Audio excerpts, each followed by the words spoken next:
the soft hush of wind through tall stalks of millet, a cowbell swaying slowly somewhere down the path, and the faint, repetitive call of a bird settling in for the night.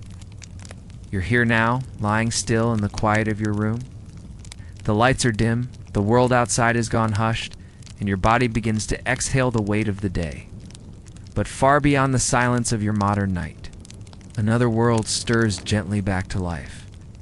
If you close your eyes, you might sense it just beyond the veil of time, not across a few decades, but drifting backward through centuries, past paved roads and power lines, beyond railways and steam engines, before factories, colonies, and borders as we know them. Slip softly with me back into the heart of early Mughal India. It is the year 1595, or perhaps 1603. Dates blur when sleep is near. All you need to know is this: the Mughal Empire is strong. Its borders wide, its banners unfurled over countless towns and cities. In the capital, carved from red sandstone and marble, the emperor, perhaps Akbar. Perhaps his son Jahangir sits upon a throne high above the lives of ordinary people. But this story is not about him. This story is about you. Not the you of now. It's the you that lives far from palaces, far from written history, in a world of cracked earth and smoky evenings. You are a Hindu peasant. You are born to the land and bound to it. You rise before the sun, not because you choose to, but because you must. Your home is made of mud and thatch. Your walls are cool in the morning, hot by midday, and fragile when the monsoon comes too strong. Your name won't be written down. Your face won't be carved in stone. But your labor sustains the empire in silence. The grains you grow feed soldiers you'll never see. The silver from your taxes glitters in cities you'll never reach.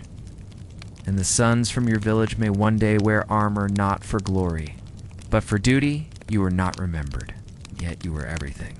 And now your story begins, not with a flourish, not with a battle, but with breath. A slow one, in and out. Feel the soft rhythm of your chest, and imagine the rhythm of a day in your life. A life spent beneath a sky heavy with dust and birdsong. A life ruled by the turning of seasons, by the pattern of rain, by the quiet fear of a bad harvest. There is no script for your survival, only habit, only resilience. You walk barefoot through morning fields, still wet with dew. You smell the earth damp, sour, hopeful. You feel the wooden handle of a plow worn smooth from years of use. You hear the gentle creak of oxen as they pull forward, slow and steady, like time itself. There is no drama here, only the slow unfolding of life, one tired footstep at a time. The emperor may issue edicts, his court may write poetry, but in your village, what matters is whether the monsoon will come in time, whether the zamindar's men will arrive too early for taxes, whether your wife will find enough ghee to stretch the lentils for one more night. This is a history without monuments, without fanfare. But it is history all the same. The rhythm of your life is not written in ink, but in labor, in tending, in mending, in surviving the year that came harder than the last. And though your story has never been told in scroll or scripture, we will tell it here. Slowly, gently, just as it unfolded. Through fields and floods, through festivals and famines, through quiet mornings and uncertain nights, this is the history of those who built the empire from beneath it, the silent millions who bent their backs so others could rise higher. And though the palace shone bright, it was your fire that burned through the night. It was your footsteps that softened the roads soldiers marched down. It was your hands that harvested grain the emperor would never thank you for. This is your story. This is the quiet history. It begins not with a conquest, not with a crown, but in a small hut, with your eyes just beginning to open, and the faintest light of dawn brushing the edge of your village field. You rise not by clock, but by habit. The sky outside your small, thatched home is still dark. A faint bluish glow touches the eastern horizon, and the crows are just beginning their slow, throaty calls. You stretch your arms, already aching from yesterday's labor. The roof is low. The air smells of packed earth, clay, and the last smoke of last night's fire. In one corner, your youngest child stirs, slight movement beneath a rough cotton cloth. Your wife is already sat up, quietly setting about preparing the fire for tea. There is no ceremony to waking, no meditation, no reflection. The day begins because it must. You reach for your dhoti, worn soft from countless washings, and you step outside, your feet brushing the cool dirt of the yard. There is dew on the grass, a buffalo grunts nearby. The smell of dung and sweet hay drifts by on a breeze that still feels like night. The village is waking, and the work begins. Tools and earth, your tools are simple. A wooden plow, sometimes tipped with iron if you're lucky. A sickle with a dulled edge. Basket woven from palm leaves. A stick to prod the oxen. There is no mechanization. No machinery. Just animal and man. Earth and effort. Your field is not far less than half a mile. On the way, you pass the old banyan tree, the worn-out shrine to the village goddess, and the open well where water is drawn by pulley and song. Sometimes the younger boys swim in that well. Sometimes in summer, the water lowers dangerously, and the whole village grows quiet with worry. But today, it's full enough. At the field, the soil greets you like an old adversary, dry in places, stubborn in others. The monsoon is past, and the kharif crop, perhaps millet or uradal, has already been harvested. Now you begin to prepare for the rabi, the winter crop. Wheat, if you're lucky. Barley, more likely. You press your heel into the earth. It's softer than last week. That is good. But the gods have not yet answered all prayers. There are cracks. You will need to dig deeper this year. The meals that sustain your first meal is small.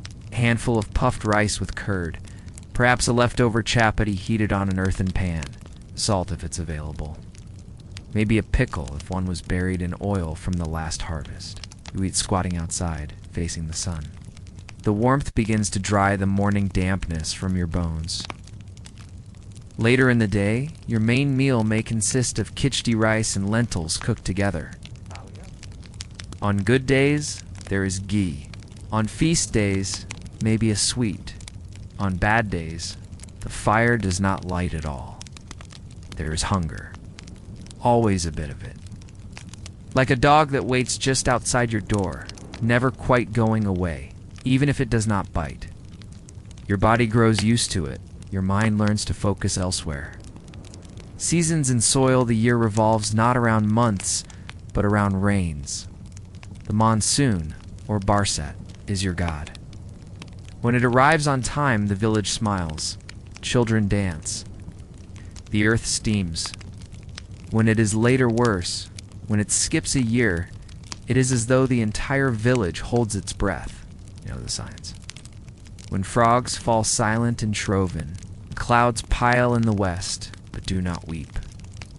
When the neem tree sheds too early. These are signs of a hard year. A year where the soil becomes enemy, not friend. In such years, you rely on storage. A clay pot buried in the ground, sealed with cloth, a neighbor's favor, the mercy of the gods, and always in the back of your mind, the fear that the granary will empty before the season turns. Water and thirst, water is life. You do not drink from rivers, those are too far. You draw from the well, or from a narrow canal dug by the landlord's laborers. There are disputes, always, whose bullock cart cut across the path, who drew too much, who left the rope frayed. But there is also routine. Children carry pots on their hips. Women gather and gossip. Elders bless each drop that rises from the pulley. Oh. Water has its own hierarchy, and you, at the bottom, must wait your turn. Each year, when the crop is ready, the Zamindar's men come. They wear turbans, carry scrolls, speak in Persian, or in the imperial dialect of the Mughal north. They write your name, your field, your yield. You offer grain as taxes. Not coin, you have no coin. They take more than they should. You cannot argue. If you protest, you may be fined. If you resist, you may be punished. If you flee, your land is given to another, so you give. And nod and bow. And wait, because you know. Next year it begins again. Your family is your anchor. Your wife wakes before you. Your children follow you to the fields. Your eldest daughter helps at the well. Your father watches the sky and murmurs the old chants.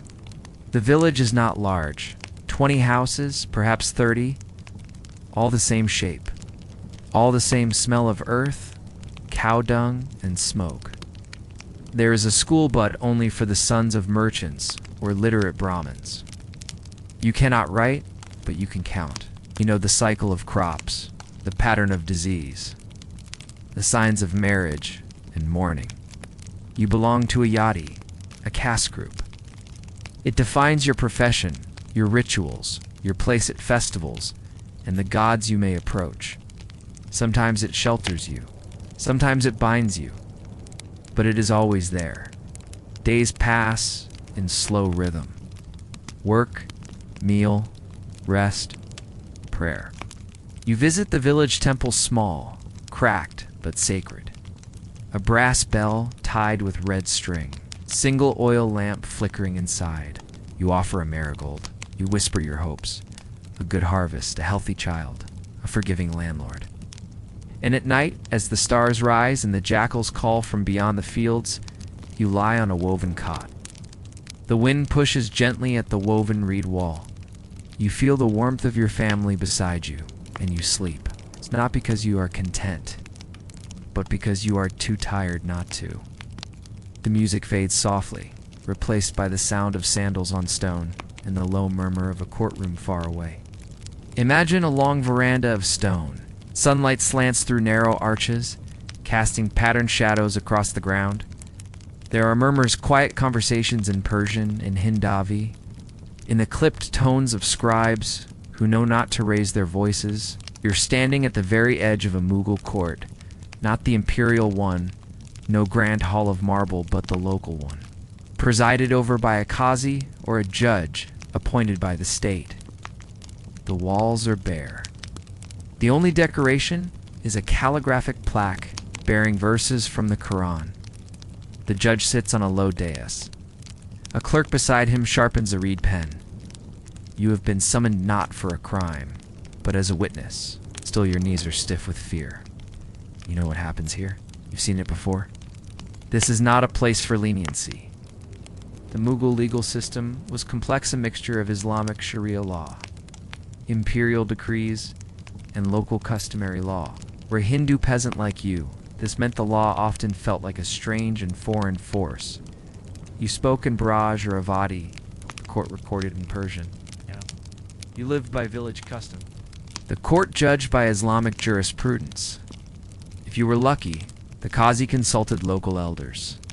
If not, he applied law as written in far-off cities, in punishment. Punishment was meant to be remembered. There were no prisons as we think of them. No long sentences served quietly in a cell. The goal was deterrence, not rehabilitation. Public lesson, not private reform. Punishments were harsh, swift, and deeply physical. Flogging was common. A leather whip across the back. 10 lashes, 20, 50. The number varied by offense and the mood of the judge. Branding was used for thieves. A hot iron pressed to the skin, leaving a mark for life. Amputation, a hand removed for repeated theft. Rare, but possible. Public humiliation was frequent. A man paraded on a donkey, backwards, with soot smeared across his face. An execution, when it came, was not hidden. It was done in the town square, swift, spectacle, silence afterward. You witnessed it once as a boy. The image never left you. The act itself, but the stillness that followed. As though even the birds understood not to speak. You remember the story of Horea? A potter's son who quarreled with a revenue collector. It began over a bribe, one the collector demanded, but Harea could not pay. Voices rose. Scuffle broke out. No one was truly hurt, but the collector brought witnesses. His own men claimed Harea raised a hand against a servant of the state. Akazi heard the case in under an hour. Harea was beaten publicly, tied to a pole and flogged. He walked differently ever after, a quiet limp, a shame that never left him. And you remember the silence in the village for days afterward. No one spoke ill of the taxmen. The message had been received. And as a Hindu, you paid more than just land revenue. There was the jizya tax levied on non-Muslims in some periods of the empire, especially under later rulers like Aurangzeb. Though Akbar had abolished it for a time, it returned under his successors. You paid to exist. You paid to worship. Paid silently, because to question was to attract attention. The jizya collector wore fine clothes. His record book was thick, and he spoke in Persian. You had to bow, remove your shoes, and sometimes kneel before him. It was not just payment, it was submission. And though it did not bleed you dry like land taxes, it cut a deeper wound in pride, in status, in dignity. There were times justice worked. A merchant who cheated villagers was fined. A wandering soldier who assaulted a woman was publicly whipped. But these were exceptions. For most like you, the law was not a shield. It was a distant storm. Sometimes it missed you. Sometimes it struck your roof. You learned how to avoid it, to settle disputes quietly. To bow, smile, yield, to be forgotten by the court, to live in peace, if not in justice. The Mughal court system was vast, layered, and deeply organized, but it was not made for you. It was made for order. It kept the empire running. It discouraged rebellion. It taught through pain, and it worked. Villages stayed quiet. Fields remained full. Taxes flowed to Agra, Delhi, Lahore. You survived, but you did not forget. The courtroom dissolves. A haze drifts in. A slow drumbeat echoes from beyond the hills. We will now leave the dusty chambers of law behind. In the next segment, we turn to a story from the Tima tale of trust betrayed, of diplomacy undone, and of a fortress that could not hold. It is the true story of the siege of Asurgar and the poisoned guest who never left the dining hall. The year was 1601. The great Mughal Emperor Akbar, in the final decade of his long and powerful reign, had turned his eyes southward. His empire had swept across northern India like the slow advance of a monsoon, steady, unstoppable, nourishing for some, devastating for others. Now only a few strongholds stood apart.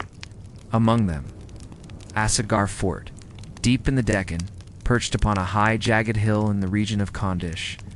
Asurgar was not merely a fort, it was a statement. Built upon the bones of older kingdoms, it was called the Key to the South. Towering walls, high bastions, secret water sources within. It had held out against many. Akbar was patient, and his patience, like the empire itself, was backed by an army of tens of thousands. Just imagine standing on the outer ramparts of Asurgar in the early dawn. The air is thin, the sky milky blue. Below, a wide, dry plain stretches endlessly in all directions. The only sound is wind moving through broken stone and the soft clang of armor being adjusted. Within the fort, men stir uneasily. The ruler of Khandish, Miran Bahodur Khan, watches from his window. He is noble-born, well-spoken, proud, and he is cornered. The Mughal siege had lasted months. Supplies were dwindling. Soldiers were restless. There had been attempts at negotiation, gifts, letters, promises, but Akbar's army did not leave. Instead, it camped at the base of the hill, quietly waiting. A wall of silk and steel. And then came the message. Akbar requested a personal meeting, a diplomatic meal, a gathering not of battle, but of words. It was not unusual. In fact, it was typical of the Mughal court where war often ended with dinner, and conquest was followed by ceremony. And so, Miran Bahadur Khan agreed. He descended the hill with a small escort. He entered the Mughal tent. He was received with warmth, music, conversation. Dishes were served delicately spiced, beautifully arranged. Cups of sweetened wine were passed. Stories were exchanged. Promises, too. All seemed as it should be, until the color left his face, till his hands trembled, till the ruler of Khandish mid-meal slumped sideways in his seat. The poison had been well chosen. Whether Akbar himself ordered the act is uncertain. Chroniclers of the time, Abul Fazl Badani, offer slightly different versions. Some say the poisoning was accidental, some say it was done by a subordinate, but most agree it was no accident. The purpose was clear. With Miran Bahadur dead, resistance crumbled. His heir, unprepared and untrusted, quickly surrendered. Surgar was taken. Not with cannons, not with a bloody charge, but with a cup of wine and a quiet death. The chroniclers praised Akbar's judgment. They described the annexation of Khandish as a wise step necessary for empire, for peace. The fort was renamed. The local people were registered. Revenue records were updated. But nowhere in the firmans and ledgers is there mention of the look on Miran Bahadur's face, or the silence in the fort after the news arrived, or the servants who scrubbed the tent floor the next morning in wordless repetition, or the young men who laid down their weapons, not in defeat but in disbelief. For peasants in the villages of Khandish, life resumed its rhythm. Taxes were now paid to new officials. Laws were now read in different words, but the plowing continued. The rains came, or didn't. The markets opened, then closed. One lord had been replaced by another, and yet the story of a Surgar lingered, was told in whispers, by firelight. Of a sultan who died with his cup still warm, of a fort that fell without a fight, of how trust could be deadly. Today, a Surgar fort lies in ruins. Its great walls are broken, its gates are heavy with rust. The palace chambers are open to the sky, filled with birdsong and the smell of dust and grass. But if you walk quietly, very quietly through its courtyards, you might feel something still there. Wait. A silence. A lingering presence of promises once made and trust once broken. Let the walls of a Surgar fade into mist once more. In the next segment, we shift our gaze to the imperial court itself, where ambition bloomed not just in generals or kings, but in brothers. One loved poetry and philosophy, the other, strategy and the sword. Their struggle would shape the fate of the empire, and it would end, as it so often did, with betrayal. The Mughal court, by the mid-17th century, had grown larger than ever before. It sprawled from the snow-fed rivers of Kashmir to the dry plateaus of the Deccan. Its courtiers numbered in the thousands. Its armies marched in glittering columns. Its palaces shimmered with white marble and inlaid stone. At its center sat the aging emperor, Shah Jahan, builder of the Taj Mahal and father of 4 ambitious sons. Among them were 2 who could not coexist. Dara Shikoh, the eldest, the heir, the favorite. Aurangzeb, the youngest, sharpest, most disciplined.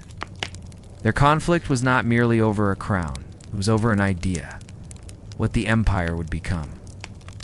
Imagine you are a humble foot soldier in Dara's army. You awaken on a riverbank. The grass is still wet with dew, horses neigh softly, and the cook fires crackle.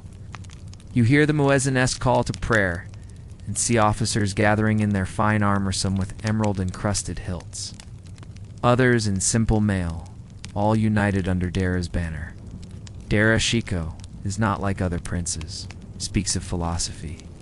He writes translations of sacred Hindu texts into Persian.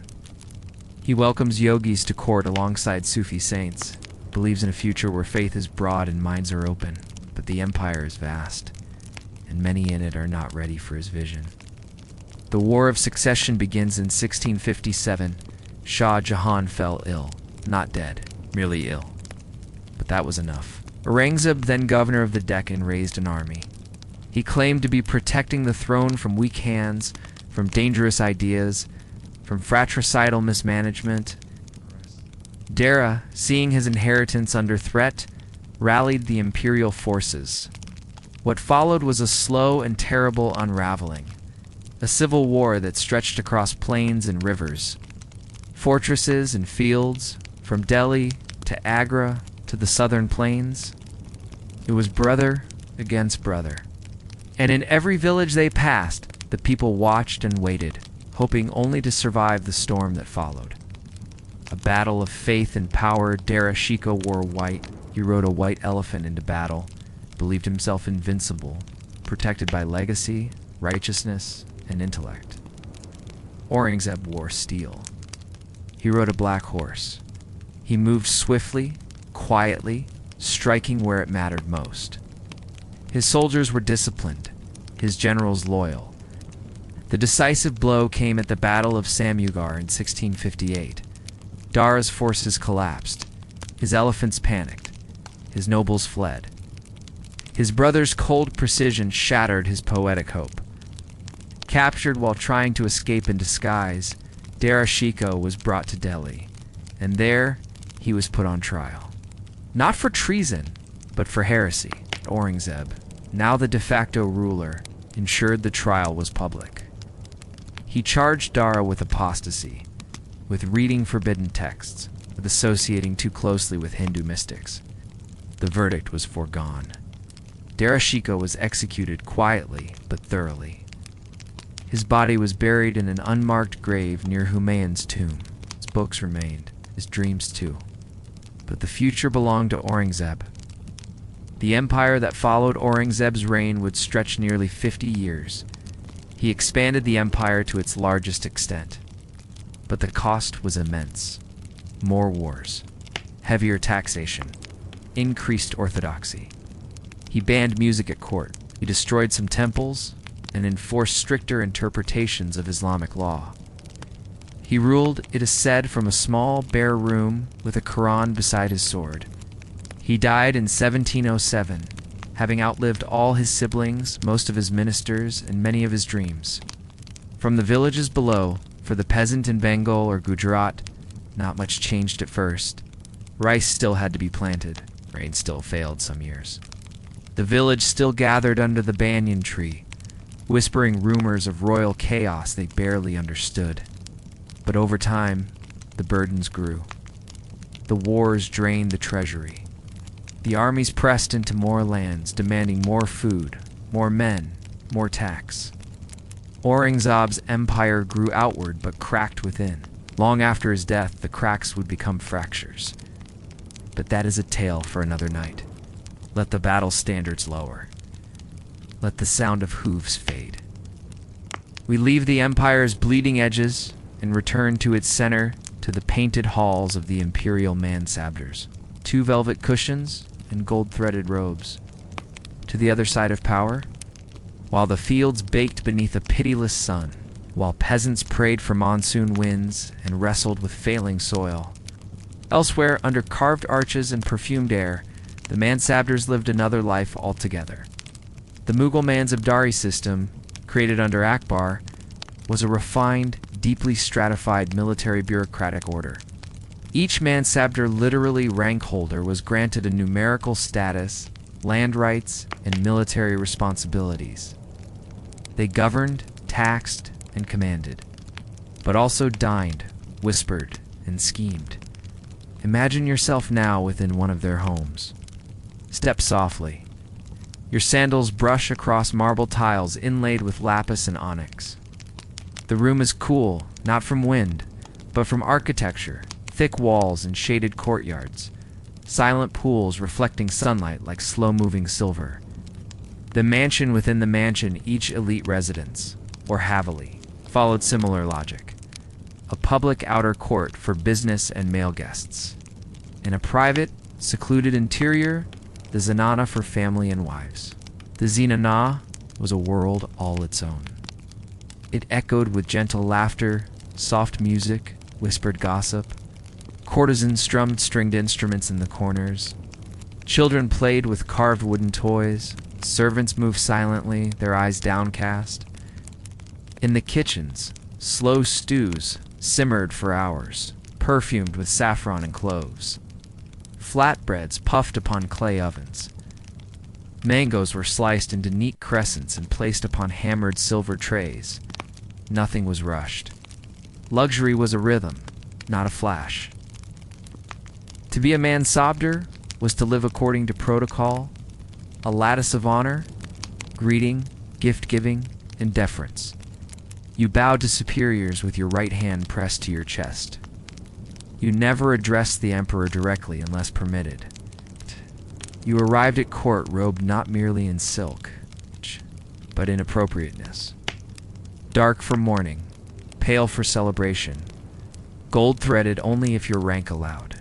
Even the way one stood or turned was scrutinized.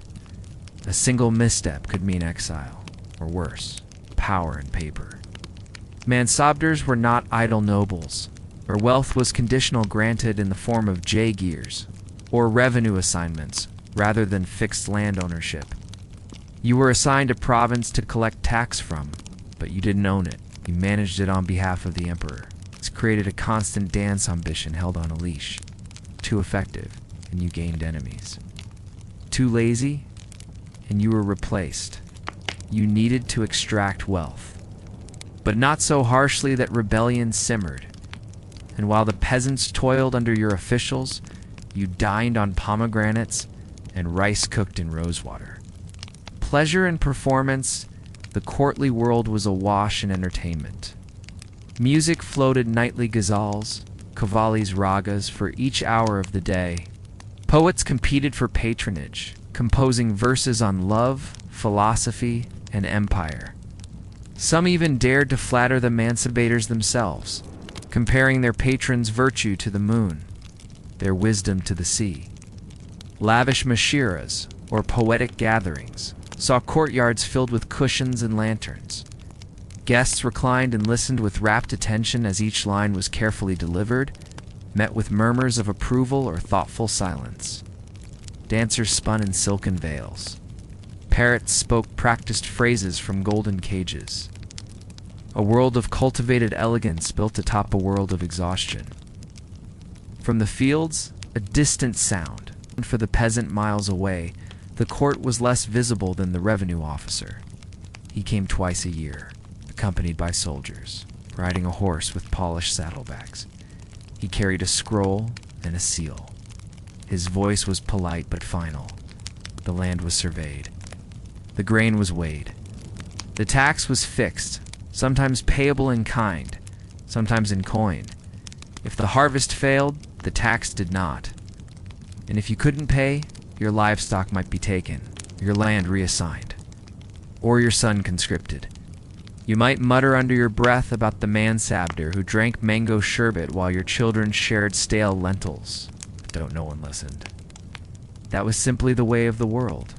The illusion of permanence. Mansabdars fell as easily as they rose. Favor with the emperor was everything. A single letter, a rumor, a misinterpreted gesture, and you could be dismissed. Your jagger reassigned. Your guards replaced with watchers. You might be ordered to retire, or imprisoned on a gentle excuse. Even within the walls of privilege, fear was a constant companion, though wrapped in velvet and poured into porcelain cups. The forgotten ones, many of these men left no trace. Their names were etched on dusty documents, long since lost or damaged by time. Only a few survive in memoirs or court records. One such figure was Mir Jumla, a merchant turned mansabdar who helped Aurangzeb conquer the south. Rich, ruthless, he died of illness deep in Azam while chasing rebels into the jungle. Another was Khan Jahan Lodi, once a powerful general under Shah Jahan. But he turned traitor, rebelled, and was hunted down like a criminal. His head was sent back to Delhi. Even elite heads rolled. And so we return to the paradox. The mansabdars lived in splendor, but the foundation beneath their luxury was ever shifting. Peasants endured hardship. Nobles endured anxiety. And only the emperor, only he stood above the storm, or so it seemed. Storms that rose from below from the hills, the forests, the forgotten margins of empire. Let us now turn to them. For every man saved her who ruled from stone mansions, for every emperor who surveyed the map of India from a marble balcony, there were others who watched from the treetops. They wore no silks, they held no court titles. Their kingdoms were forests, hilltops, and rivers. They were tribal chiefs, local leaders, bandit kings, and forgotten villagers who refused to bend the knee. The Mughal Empire was vast, but it was never entirely quiet. And here in these margins, rebellion did not wear banners. It wore silence. In the rocky uplands of central India lived the Bhils and Gonds, ancient forest-dwelling communities whose origins stretched deep into India's prehistoric past. They did not write memoirs. They left few temples. But they knew every path through the trees. It's every stream hidden from the plains, every cliff from which to vanish like smoke. When the Mughal officers came, demanding tribute or obedience, these groups often resisted, not with direct confrontation, but with evasion. They burned supply routes. They ambushed lone tax collectors. They disappeared into forests too thick for cavalry. Their resistance was not celebrated. It was barely recorded, but it was felt. One story survives in scattered Persian chronicles. It concerns a Gand ruler named Raghuna Singh of Diagar, who defied Mughal demands for revenue and allegiance during the early 17th century. Akbar had sent envoys. They were turned away. Later, under Jahangir, a military expedition was launched to bring Diagar into the fold. The imperial army climbed steep hills and crossed tangled forests, but the Gonds would not be trapped. They used narrow paths and poisoned wells. They melted into their terrain. Ultimately, they were defeated but not entirely subdued. Some leaders fled into the forests. Others pledged allegiance, only to quietly break it later as the empire gained the land on paper, but not always in reality. Sometimes. Rebellion did not even wear the name. A village that refused to pay tax one year. A peasant who stabbed a revenue officer in the dark. A bandit gang that attacked a Mughal convoy and vanished into the hills. These were not coordinated movements, but together they formed a constant throb beneath the empire's calm surface. And sometimes the empire struck back hard. Entire villages burned. Grain stores seized. Men branded or beheaded. But resistance returned like grass through cracks. Resistance sometimes came not from swords, but from words. Sadhis, babas, and wandering fakirs mystics, without fixed homes often, inspired local movements. Some offered shelter to fugitives. Others preached rejection of imperial authority, declaring the emperor impure, or foreign, or blind to Dharma. In some parts of Bihar and Bengal, these holy men rallied villagers to refuse tribute, to walk away from assigned lands, or to abandon cultivation altogether and seek shelter in hills and ashrams. The mules rarely understood these rebellions. They looked like religion, but they were also politics and survival. In regions like Malwa, Bundelkhand, and parts of Maharashtra. Another kind of rebel emerged, part tribal chief, part warlord, part folk hero. They were often former Zamindars or disinherited sons. Some were Rajputs, others were of lower castes, taking power by force. One such figure was Puran Mal, a bandit leader of the late 17th century who led a brief but effective revolt in eastern Rajasthan. He robbed caravans, raided outposts, and distributed spoils to locals, sometimes gaining enough support to rival local Mughal officials. Eventually captured, he was hanged in public. But songs about him still traveled through markets and wells. Rebellion, too, could become lullaby. Even those who never raised arms participated in quieter acts of refusal. A farmer who sowed less than he could, knowing it would reduce tax. A woman who warned her neighbors of approaching soldiers. A boy who led a tax agent into the wrong grove. These were acts of resistance, uncelebrated but persistent. and often they were remembered not in chronicles but in folk songs, stories, and rituals. A festival that honored an outlaw ancestor. A prayer whispered not to the emperor's god but to the village's own guardian spirit. History remembers kings. But resistance lives in habit. Still, these movements almost never toppled the empire. They lacked numbers, weapons, alliances. The Mughal state, though often slow, could strike hard when provoked, and most villagers did not seek revolution. Less tax, less fear, less intrusion. In this way, resistance was often a yearning for normalcy, not conquest. A cry to be left alone. And so the forest lives on. The hills whisper still. Though the empire eventually crumbled not from one rebellion, for many tensions, end was not sung by drums, but by winds and footsteps, and the quiet cracking of too much weight borne for too long. Let us now return from rebellion, back to remembrance, back to the lives left out of official histories.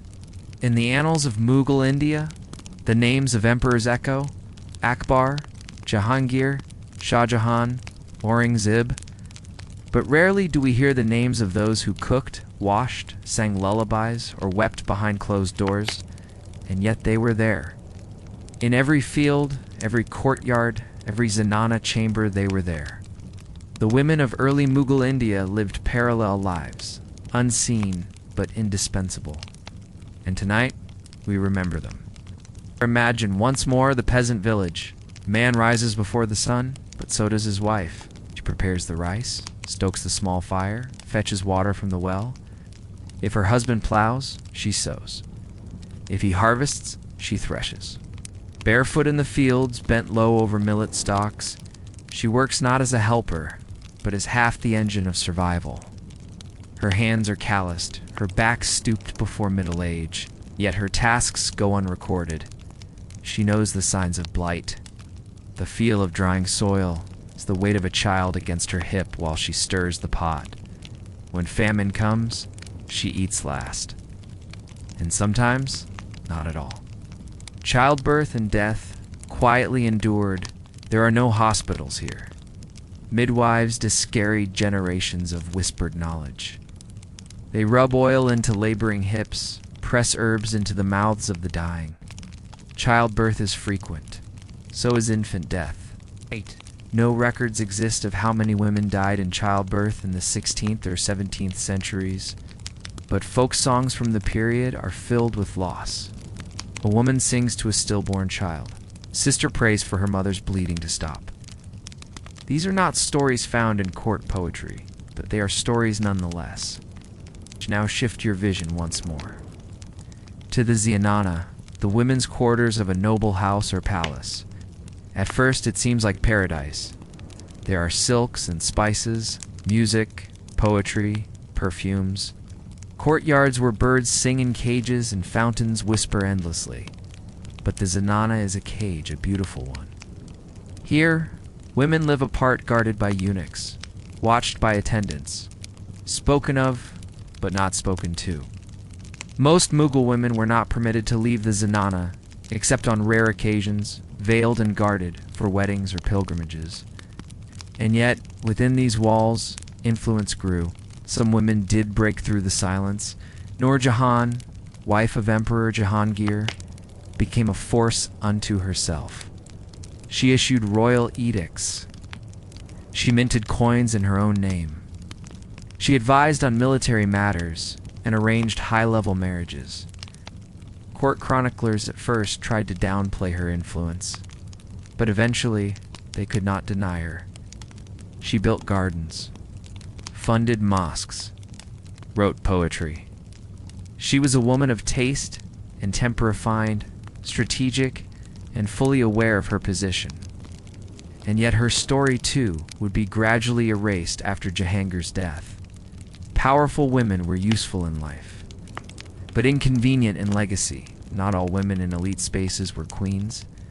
There were needlewomen who embroidered court robes sometimes for 12 hours a day.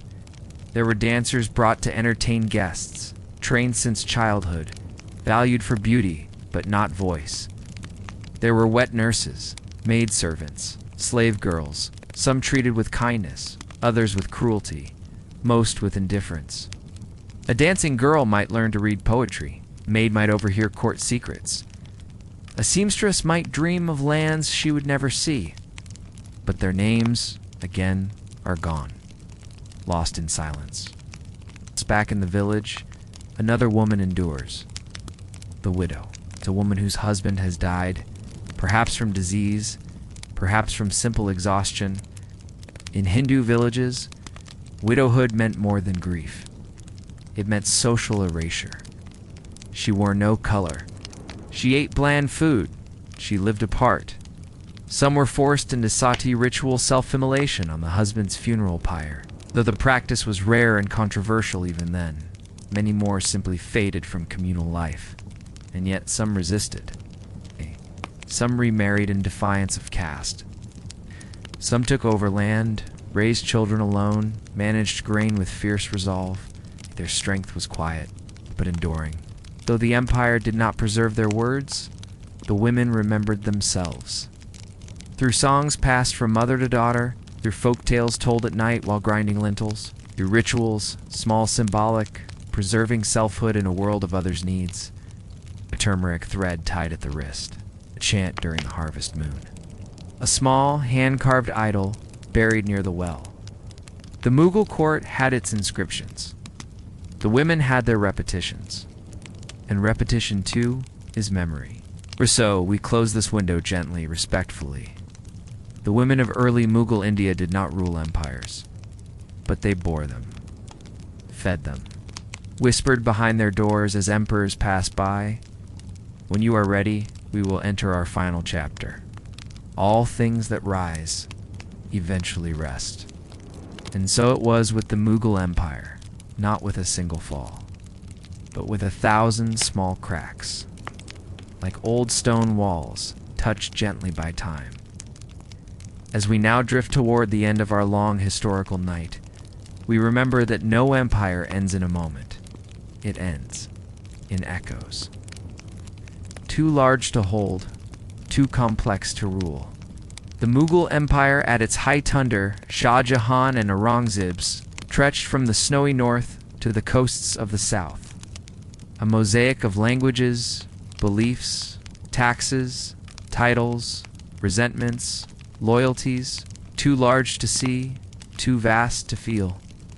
And yet, from Delhi to the Deccan, from Bengal to Gujarat, the weight of governance strained even the strongest arms. No map can hold the tension of 10 million lives.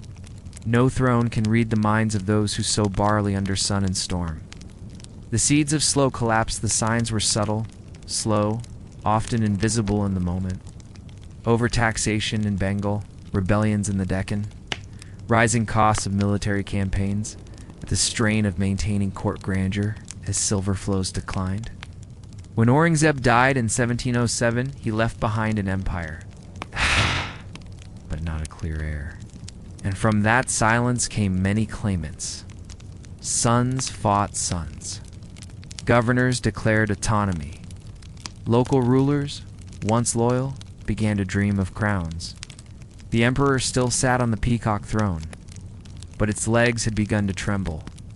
A fragmenting world, Nawabs and Nizams in the early 18th century, new names began to rise. The Nawab of Bengal, the Nizam of Hyderabad, de Rohillas in the north, the Marathas pushing from the Deccan, chipped away at imperial unity. They still claimed allegiance to the Mughal crown and paper, but their swords pointed elsewhere. India did not fall into chaos. It fell into pieces. God. Each ruled by its own hand, each echoing the memory of an empire no longer whole. Documented story. Nadir Shah and the Sack of Delhi, 1739. There are moments in history that feel like dreams gone wrong. In 1739, Nadir Shah, ruler of Persia, invaded India. The mules, weak from internal discord, could not stop him. He marched into Delhi, once the pride of empires. And for a single harrowing day, the city bled. Thousands were killed, shops looted, palaces stripped. the peacock throne itself, jewels and all was taken. With it went the Kainur, the mountain of light. It was not just wealth that was stolen, it was prestige, illusion, the belief in invincibility. After Nader Shah left, the empire still stood, but it no longer shone. For the peasant, the collapse of empire was both distant and immediate. The emperor's name meant little if the harvest failed. The dynasty changed, but the tax collector still came. A new banner flew, but the fields still needed tilling. And yet, over time, even the village felt the shift. Zamindars grew bolder, collecting more than decreed. Local skirmishes grew more frequent. Roads became less safe, markets less stable. With no strong center, the margins frayed. And then, from the sea, came ships with white sails and foreign accents. The British East India Company, once just another merchant, began to fight, not just for trade, but for territory. In 1757, at the Battle of Plassey, they defeated the Nawab of Bengal. It was a small battle, but a wide door. The company became a state, and soon Britain would reach into the heart of the subcontinent. The mules still held court in Delhi, but now they ruled in name only. A flickering lamp in a storm. The last emperor, and the final breath, the last Mughal emperor was Bahadur Shah Zafar, a poet, a gentleman, reluctant figurehead during the 1857 rebellion, India's first major revolt against British rule. When the revolt failed, the British arrested him. They shot his sons, exiled him to Rangoon, and ended the dynasty forever. In exile, Bahadur Shah wrote soft, sorrowful poetry. He did not mourn his empire. He mourned time and self and home. Akisi kiant, kanor hun, nakisi ki, dil kakar hun, ... I am not the light of anyone's eyes, nor the comfort of anyone's heart, ... Legacy in the soil, and yet even as the Mughal Empire fell, its marks remained. In gardens still blooming in Delhi, in mosques where prayers still rise, in Urdu poetry, Mughlai cuisine, and Persian domes, and in the quiet survival of millions, peasants continued to till the land, villages continued their rhythm. Life went on not in palaces, but in fields, and now we return to your breath, to the hush of your room, to the softness of the present. You have journeyed far, through hunger and harvest, through betrayal and resistance, through silken stone, and finally, silence. Sleep now, if you haven't already. Let the empire rest. Let the names fade. Let the rhythm of forgotten lives carry you into dream. Good night.